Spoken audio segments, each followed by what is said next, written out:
Good evening, everyone. We start the lecture called Cycles, Numbers, and Calendar and How to Escape it. So it's basically introduction and understanding of biblical calendar and merely overview of what we would call now the month of Hebrew calendar and how we understand it. I would prefer to start from the story of creation, and it describes how the two cycles started, the cycle of the moon and the cycle of sun. So we read in Genesis chapter 1 verse 14, and I read from Bible Hub, my favorite tool for the students. And we read as follows. Vayomer, and said God Elohim, there will be lights or luminaries in the firmament of heavens to divide between the day, or separate or set apart between the day and between the night, and let them be for signs. And that the word Leo taught, which eclipses being omens of it. So there's the signs. And then for seasons, this word Elomoadim in plural will indicate for us a very important word that will come so many times in Exodus and Leviticus, and it will be talking about festivals. So the word for festivals. So Moadim is the festivals, or the set apart time for the gatherings. And we call even tent of the meetings, tent of the gatherings, which is sanctuary. So it's Moadim involved there. So this for the seasons or the festivals, reckons by the new moon, and for the days. And days, the moon and the sun serving for half a day respectively, and then for the years. So, and the years which complete their course in 365 days. And that's what God gave us two lights. And the question is why he didn't call it from beginning sun and the moon. Probably already know that sun and the moon is the deities which are worshipped in a big sense, not only in Semitic religions, but many other religions too. So in order to avoid that, God calls them lights, and he doesn't call them only at the end. We have this names, but we're skipping the verse and we read, and made God two lights, great light, two lights, great, the light greater to rule. That word would be very important for us. Lemem shelet, which is Lord or the ruler, which in a noun form. But when we come to the rulership, this is the ruler. When God, when Jesus said he is the Lord of the Sabbath, that's what we're using the word for in Hebrew translation of the gospel. And then to rule the day, so we have the Lord for the day, and the light lesser, we're talking about the moon to rule the night, and he made the stars. So from this representation we have two lights to rule two cycles. And why are two lights? Why it's not enough just one sun? So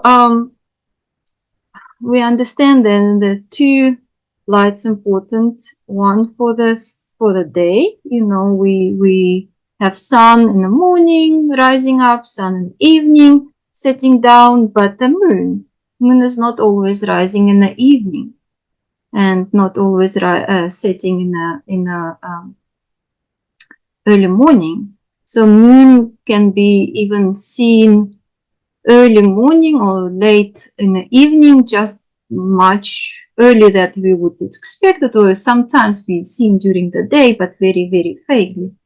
So that's interesting. There's two cycles, and they rule our planet.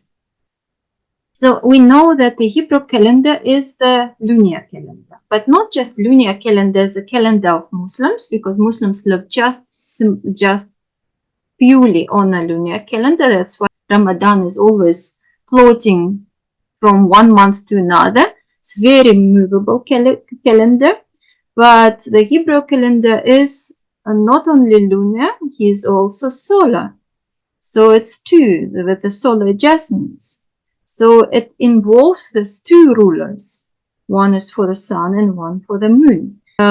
Why so? Because we can't have it like a Muslim have, where Pesach always have to be in spring, because Pesach is the semi-fixed feast.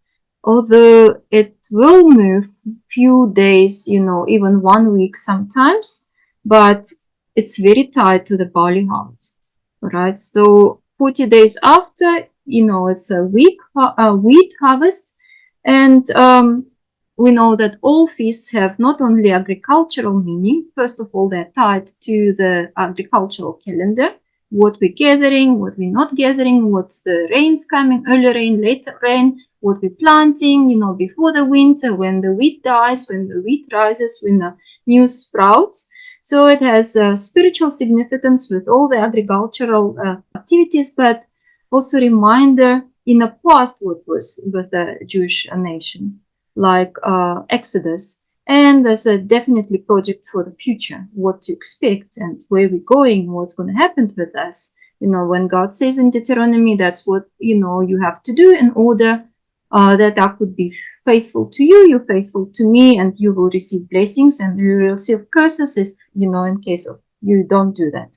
Directly has a physical aspects of the lives, that agriculture and physical our life as well involvement.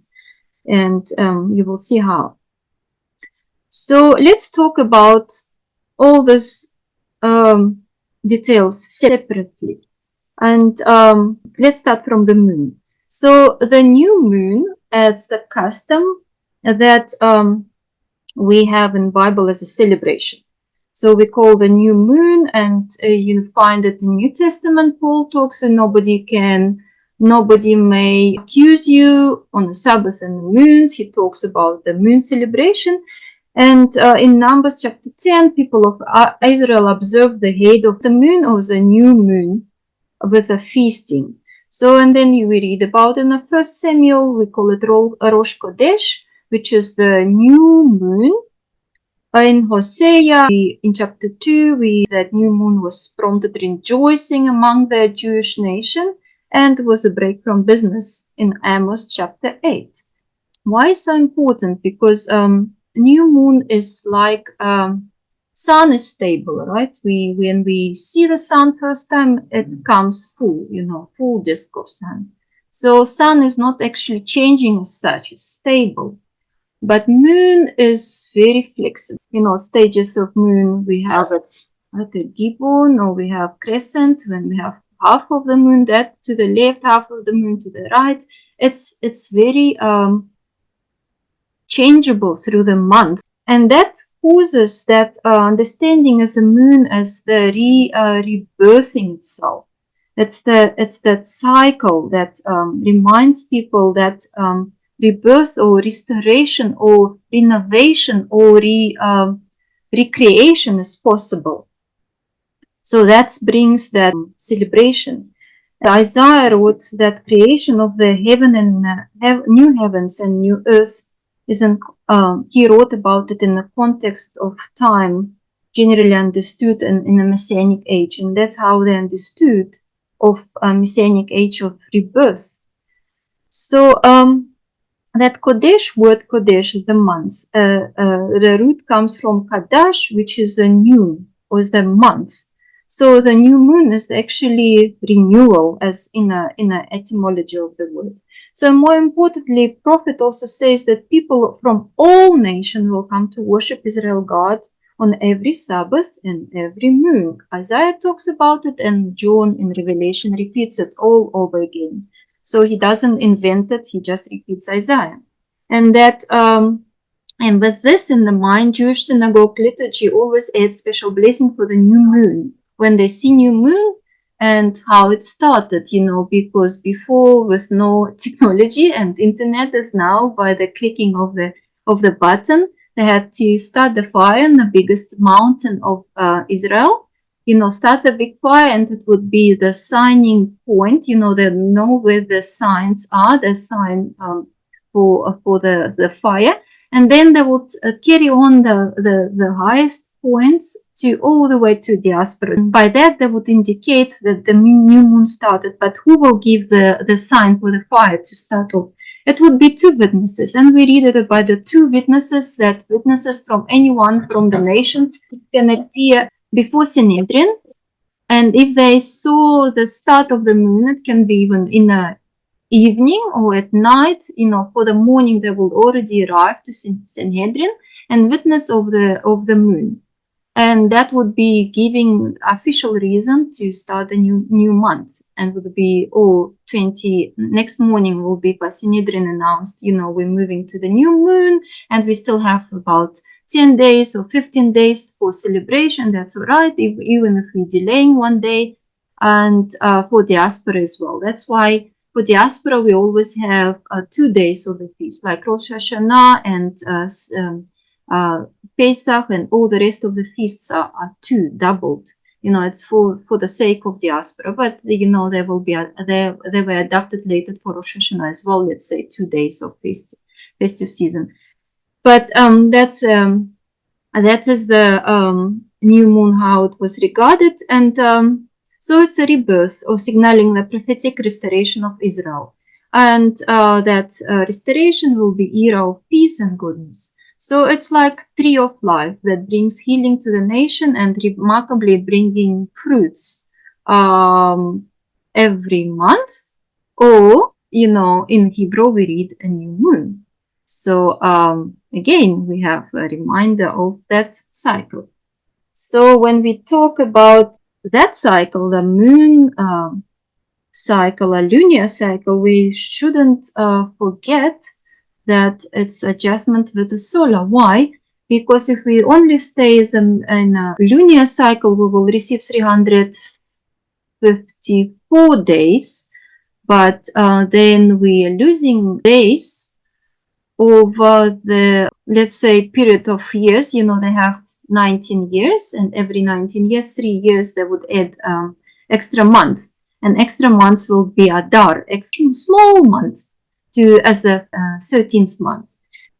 Let's say my birthday, 23rd of February, but if I look at the Jewish calendar of the day of the year of my birth, 5,737 from creation of the earth, I was born on the 2nd of Adar, which is 5th of the month of March, 5th of March, not the 23rd of February, 5th of March, which gives me one extra week, but it's not as much, because if I would be in a lunar calendar, then we would shift that too far. And interesting enough, I was born on Terumah weekly reading. Weekly reading 52 weeks would stay stably, from the Second Temple period, exactly the same ones.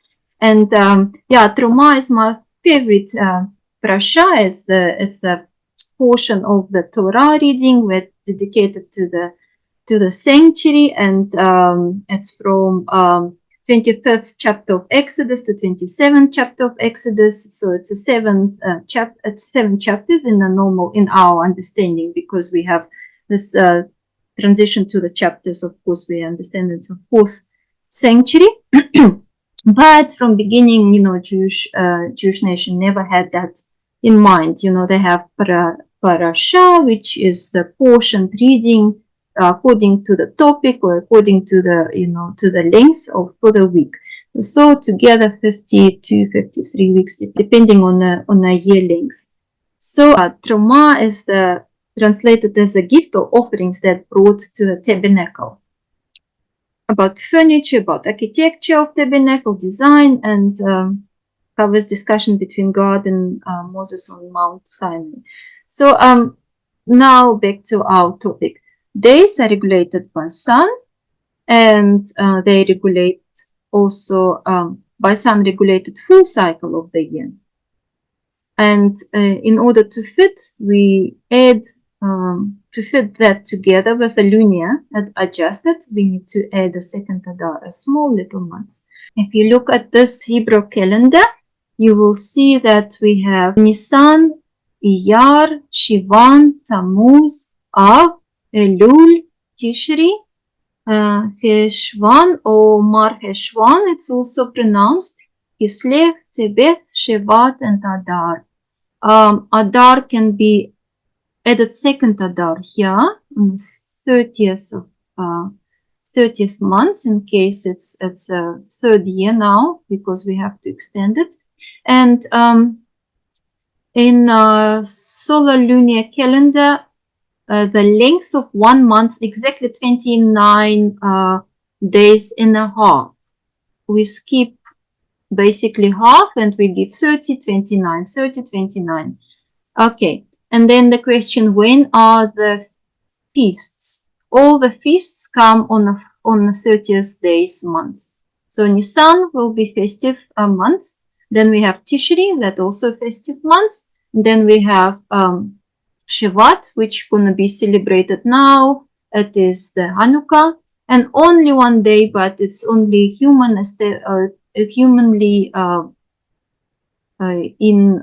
inserted. It's the Purim, which is on the 29th day, Purim, which comes on Iyar, beginning of the year, Nisan, and it's springtime when the barley is coming from the autumn planting. So because we plant after Heshavan, and it stays the whole winter time, and then it comes up, and then we're harvesting it. Yeah, only 40 days later we're harvesting the wheat, and then that we will see the harvesting.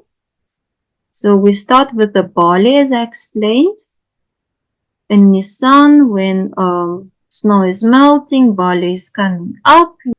Jerusalem will be snowish a little bit sometimes, but mostly down to south, not as much. Wheat will come a bit later.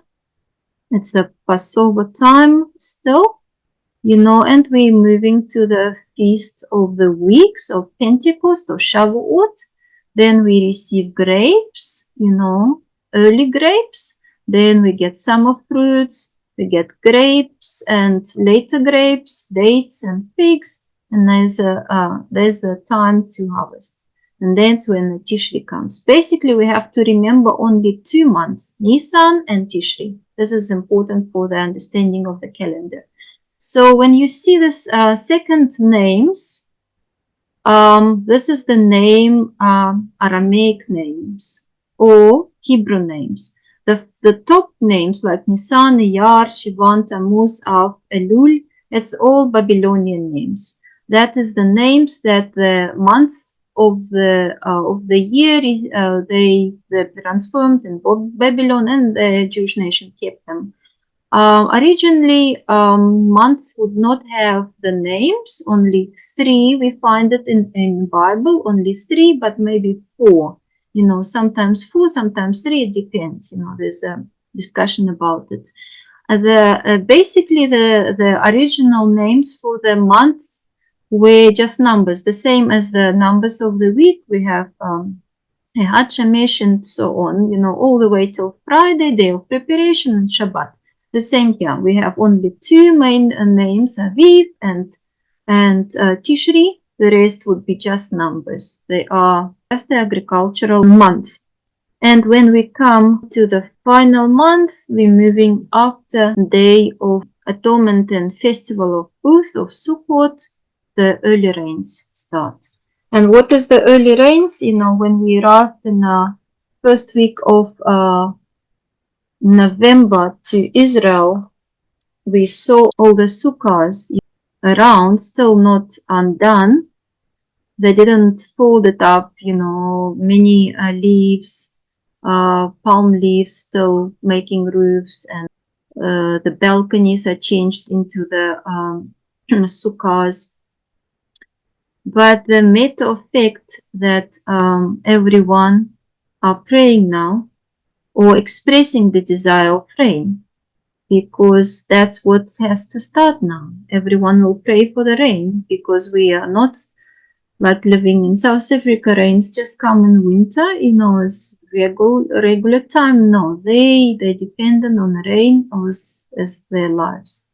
So, and they will wait for 3 days, maximum 6 days, for thinking of the pilgrims who has to arrive to their destination point homes, and they would be not wet, and then the rain should come. It would be drizzling a little bit, and they would rejoice about it. It means God hears the prayers, and we saw this little drizzling there and there, but the rains should come. And this is more complicated slide, and it's very interesting slide, because we will have to move. So in order to understand pilgrim feasts, we have to understand the numbers. I have this book I bought recently called a Shabbat Table Companion, and was very surprised to find the little children's song there for the Passover time. What you sing along, all Jewish children will know it by heart, like any old MacDonald had a farm, you grow with it. There's no books or particular presentation about the numbers, because it's just like natural. With mother milk, you receive it, and you live in this consciousness. If you saw my presentation on the numbers, you already have the more or less perspectives. What does it mean? Number one is unity or oneness. We talk about God, who is one. Number two is the creating duality, or it's attention. And we're talking about two tablets of commandments or sayings. And three, it's the harmony, or also simplicity, harmony. More to it, I'm just talking about the main definition. So then it's four is the transition, and the three is we have three patriarchs, Abraham, Isaac, and Jacob, who gave the nation of Israel. And then when we're talking about four, we're talking about four mothers, which we include Jacob, 2 wives, or 4 new years in Jewish calendar.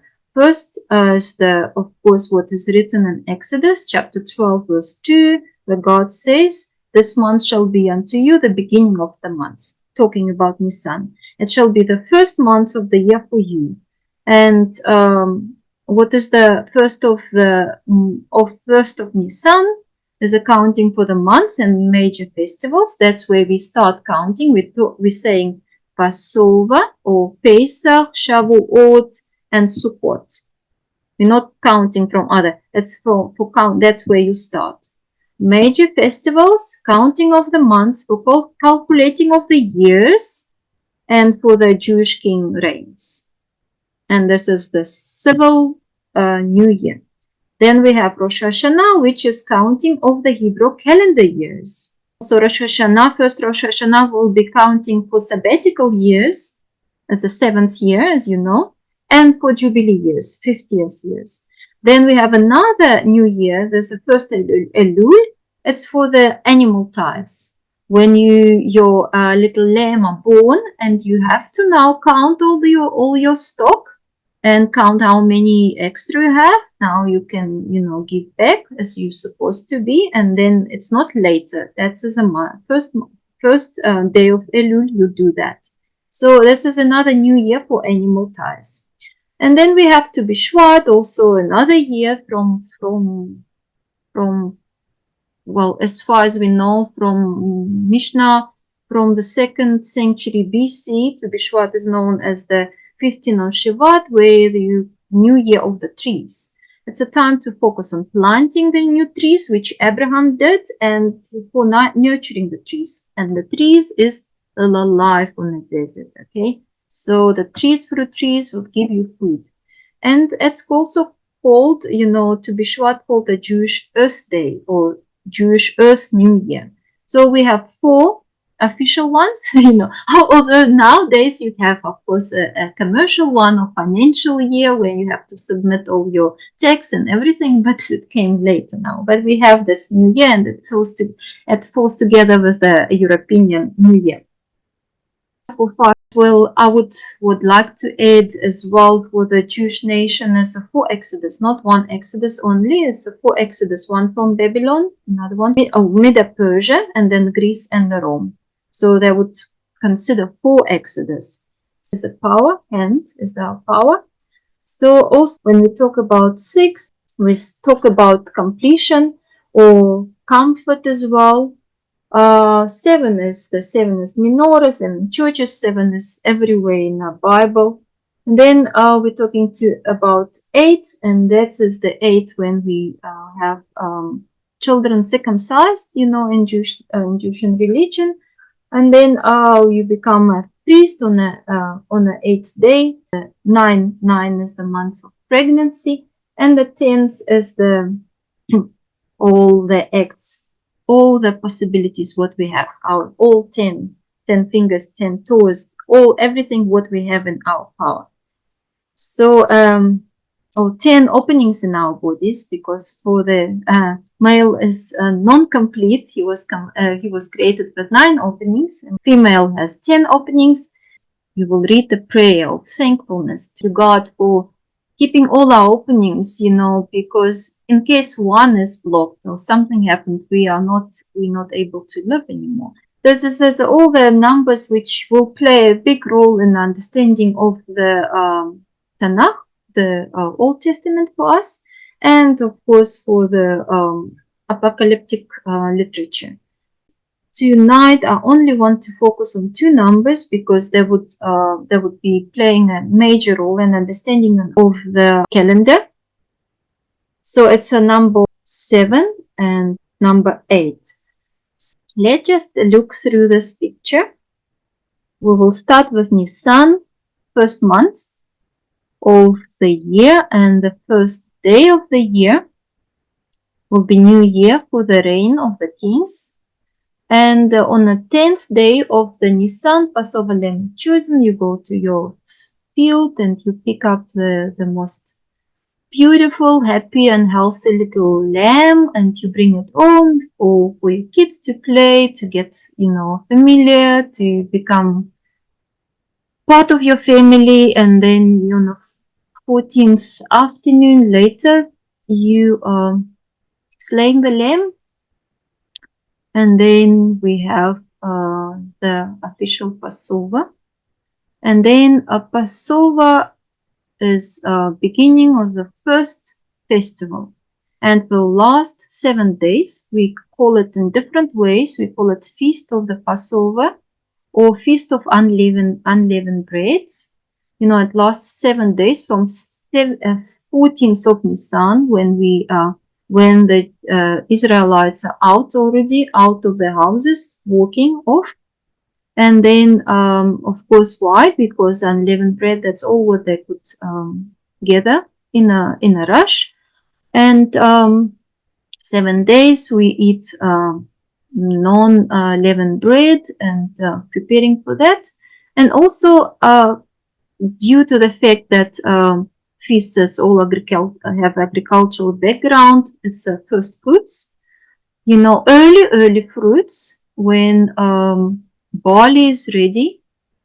Why also unleavened bread? Because you can't really bake anything. You don't have fridges, anything. Your old wheat is sprouting basically. If you have anything left, but the new wheat is so green and so milky, you can't really grind it. Nothing you can do. You have to roast it on a fire in order to then mulch it into that type of that mush, and then you can actually bake this type of flat breads. It's very directly related to what you have in your field. So that's why it's unleavened. You can't put yeast there. You can't do that yet. It's gonna be bitter and it's not gonna taste nice.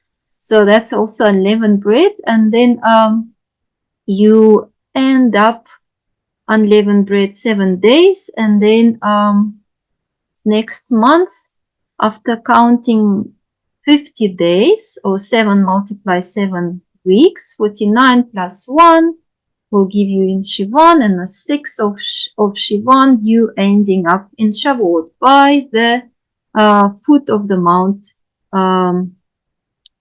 Sinai. There we received Torah and we received the spiritual law, and in a way the Jewish nation understand they've been officiated as the nation. This is the independent day, because you are now officially the nation, and you nation of God, and God received you as the husband, you are the wife. This is the wedding, and wedding under the kuppah, as Paul writes, under the mountain as they saw it, and then, on the kuppah, officiating the wedding. So it happened, and then we jumped straight into the next season of the festivals. It starts in Tishri. So for all 6 months, we are just waiting for the autumn now to arrive. And the 1st of Tishri would be the day of Rosh Hashanah, which is Feast of the Trumpets. And we read about it in Leviticus chapter 23, from verse 34 to verse 44. You blow the trumpet or shofar to announce upcoming great day. And this great day, what is that? Of course, is a day of atonement, when God will judge his nation for what was done through the year. And this is 10 days of preparation, days of fasting, days of reconciliation, days of reflection. There's time given in Mishnah. We have a saying that for the righteous, the decision is made for the righteous people. For non-righteous people, decision also directly made. You don't need this 10 days of judgment process. But for those who they're not here, there's a time when you have to you recall and repent and make peace with your neighbors and yourself and with God and with the rest, in order to cover things, and this is a Yom Kippur. Kippur is to cover, Kippurim to atone. That's where the covering for the Ark of the Covenant directly comes. And then we come to the 10th of day of Tishri, which is Day of Atonement. And when the Day of Atonement happened, the final decision of the judgment is announced by the high priest, and that's what you wait the whole year. Then it's done, it's over, and you're relieved, you clean, you fresh, you renewed. And then we start a new year. How do we start a new year? We start building the sukkahs. We start building the temporal dwellings in order to celebrate. Harvest is gathered, all your raisins are dried on the roof, your figs are in a barns, your grains are in the barns, everything is done. You can just relax and wait for the rains to come, pray for the rain, and go into winter season. When God says that you have to build the sukkahs, or tabernacles as we call it, in English, so it's like being in a desert, when you don't need the food, the clothing, you don't need absolutely nothing. It's like in heaven.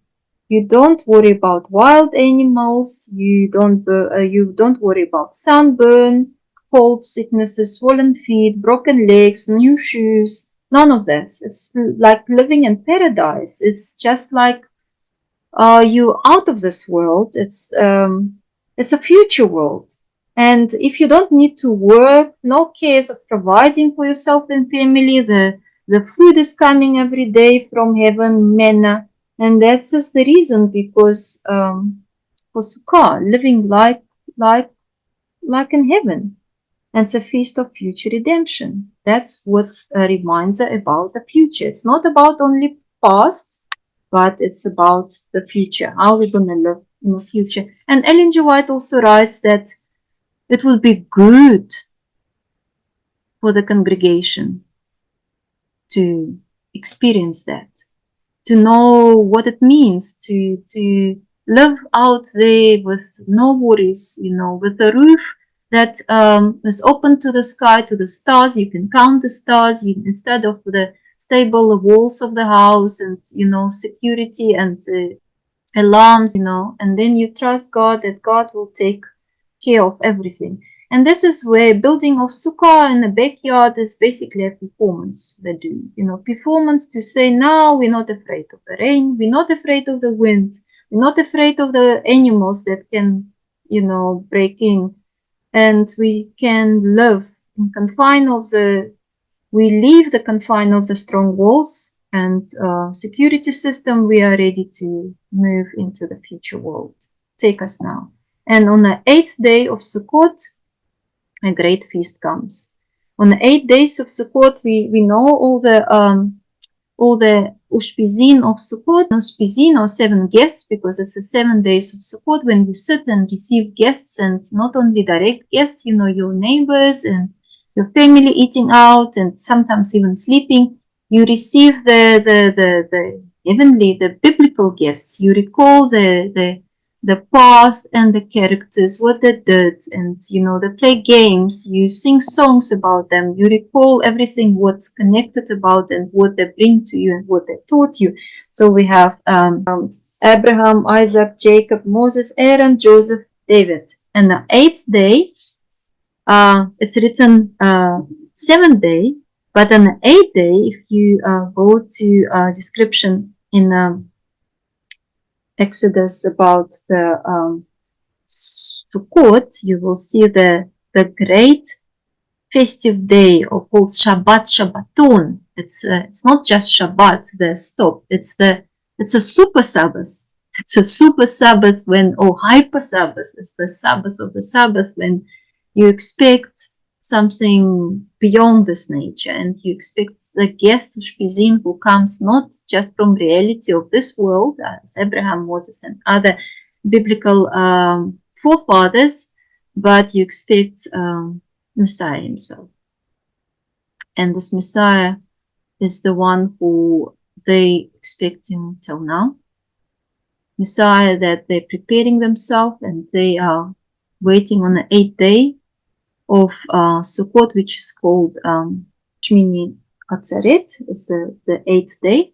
So altogether we have 3 feasts, which is written, all the males has to appear at Israel. If you are in diaspora, you have to walk, you have to take a ship, you have to come. And it's the 3 feasts. But basically, if you look very carefully, it's going to be 2 seasons, right? Because Passover and Shavuot are separated by 50 days. And if you're far away from Rome, let's say, and you took many days to come all over, so you're not going to go back, you're going to stay 50 days until, second feast is finished, you're going to return. Of course, if you're in Judah, you're fine, you can just few hours of travel. But if you're from Galilee, you travel 3 days, sometimes more, depends on if you have a bigger family and children who are difficult to walk, your sons.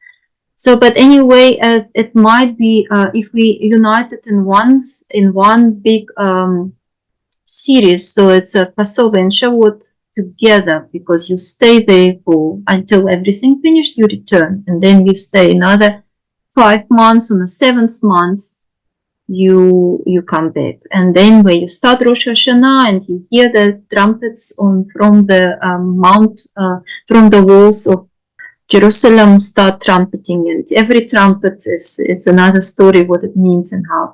So Rosh Hashanah will be 2 days, first and the second Tishri, 2 days, and then we have Yom Kippur, which is on the 10th of Tishri, and then we have Sukkot, which is also 7 days, as I mentioned, and then Shmini Atzeret, which is on the 8th day of Sukkot, or 22nd day of Tishri. So I hope this is more or less clear. And there's a lot to comprehend. There's all the numbers, and but now I'm gonna take you even more complicated stuff, because that is the beauty of everything. And this is the last part of my of my presentation. Just inserted all the Bible references and holidays that followed. What important for us to see here is John chapter 7 and John chapter 10 have direct references to these two feasts. One is the that's called here shelters, but it's actually Sukkot or tabernacles. Second one is dedication or Hanukkah. It's when Jesus announced that he's the light of the world, because on Hanukkah we have this great lights everywhere lit in Jerusalem, and particularly in the temple, two enormously big lamps burned. So he would on that feast he would be drawing all the attention of the worshippers to who is the light. But this is another story, and this is just for the records put in. And now we're coming to the cycles. This is something exciting for me. Now we have to follow my cursor, So this is months of Tishri, 7th month. This first 2 days, 1 and 2, are Rosh Hashanah, all right? Because we're celebrating them on the first 2 days. And then if we count in a step of 2, because it's universal, it's difficult to explain, because that concept of universalism in a feast of trumpets, because when the Jewish nation will be praying about the forgiveness, they're not praying about themselves and their families and the congregation and the nation. They're praying actually for the entire world, right? And the 70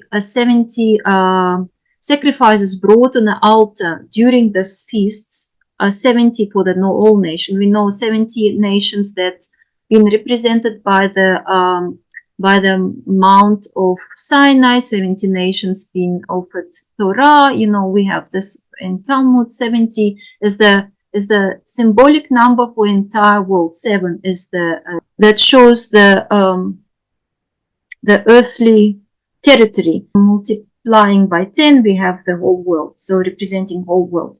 So that's why we're taking step of 2 days. And then if you see that, where's my cursor? So we're counting first day, second day, third day, fourth day, fifth day, 7, 6, and 7. And now on the 8th day, we come to Sukkot. On the 15th day, Sukkot starts. So basically, the 8th is transition to something that is out of this world. And the same here, if we count only in 1 day, then the 8th day will be Yom Kippur. If we count Tishri from the first day of the year, which is Nisan, then we get 7 months. But if we count it from Nisan, from the Rosh Hashanah, we also get 7th, and then that's how the 7 and 8 will play together. So if 7 is completeness and perfection, then 8 is the height of perfection. If 7 is temporal fullness, like Sabbath is the fullness too, then 8 is a super fullness. It's about future world. When you move to Shmini Atzeret, 8, you're moving already out of this world. You're moving to the future world, complete future world. It's like a roof with a glass ceiling. You are still here, but you have the look into the future world. Christian tradition actually more tend to think we are already in future world, because for Orthodox Christianity, they celebrate the 8th day resurrection of Christ. But for Jewish nation, no, we're still in this world, of non-perfection, but we can look up to the ceiling, which will show us something that's very close, but we're not there yet. So the same with the Shavuot, 7 multiply 7 plus 1. You have to get out of this cycle. You know, you have this seven cycle, and then in order to break out, you need to have extra power. And this is the 50th years when you receive that freedom. You basically, you know, you out of this world, and you are in that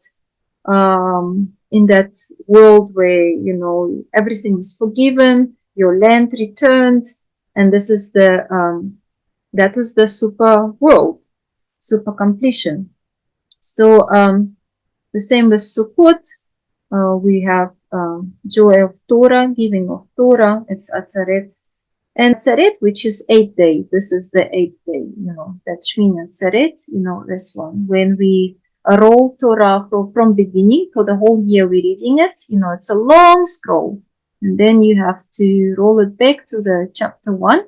And that's what you do on the 8th day.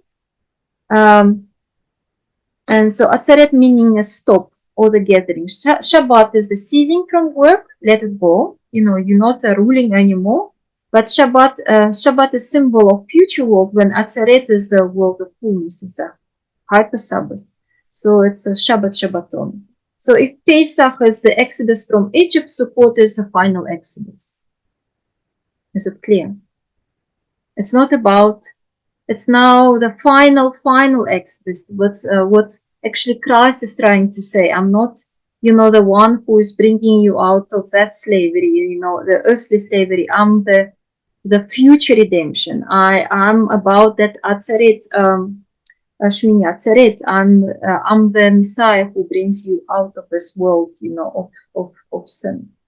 And this is that's the meaning of all the 7th and 8th, when we need to move out. It's that transition into the new world.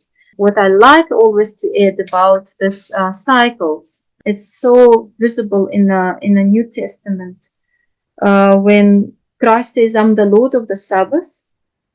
So Sabbath is the day cycle, right? It's stable. He says it's not the sun or the moon will be your Lord, because there will be no sun in heaven. I am the Lord, you know, and then you have to let go your hands, and you will be ruled by me on Sabbath. And let's say take Nicodemus. There's 2 great minds, you know, one mind of Sanhedrin, speaking in 70 languages, you know, playing with the metaphors, talking that only they can understand. Nicodemus says, I have to be born again. How can I get into the cycle, you know?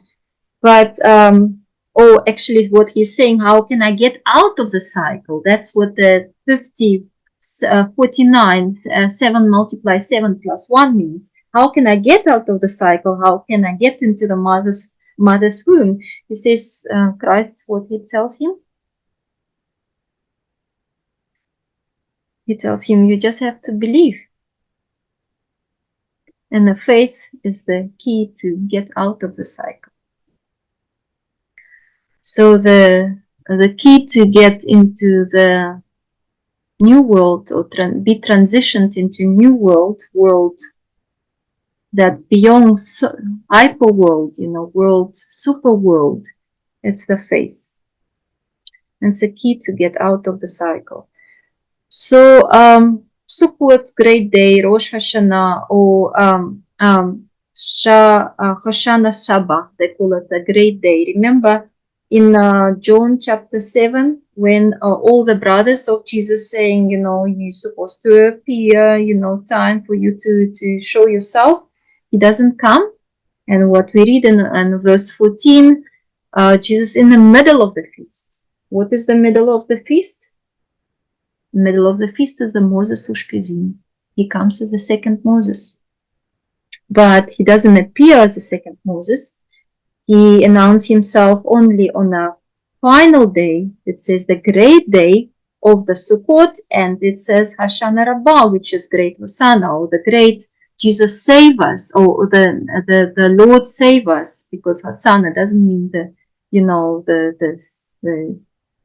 glory. It means save us, please save us. The great day of Savior.